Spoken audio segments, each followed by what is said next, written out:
खुलुमबाय। गोजोन फुंबिलिनि गासैबो बड'लेण्ड बुब्लिनि अनसायगिरिफोरखौ बरायग्रोबाय। दिनै 15 जुलाइ मंगलबारनि फानजामुथिखौ फरायथिनो लादों आं भाग्यश्री बसुमतारिया। फानजामुथिनि गिबियाव दं मेष राशि। गोबावनिफ्रायनो मोननो लुबैनाय बेसादखौ मोनफुंगोन।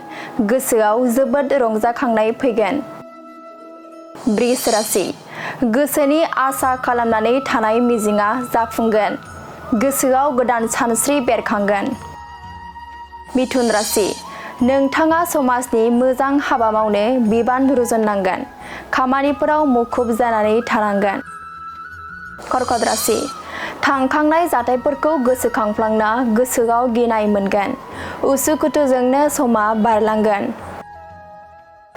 सिंह राशि।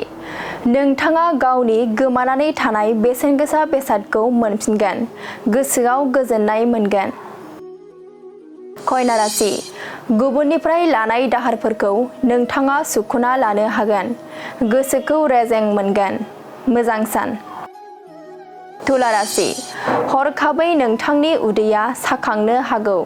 जानाय लोंनायाव सांग्रां जानानै जानांगोन। वृश्चिक राशि।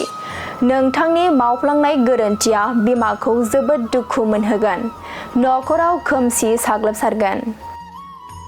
धनु राशि। देहायाव जानाय बेराम आजारफोरा जोबस्रांलांगोन। देहाखौ थाजिम आरो साबस्रांनाय मोनगोन। मकर राशि। नोंथांनि मावनो लानाय खामानिफोरा मोनसेबो जाफुंनाय नङा। असान्तिजोंनो साना बारलांगोन। कुम्भ राशि। बेफार फालांगि खालामोब्ला मुलाम्फा मोनगोन।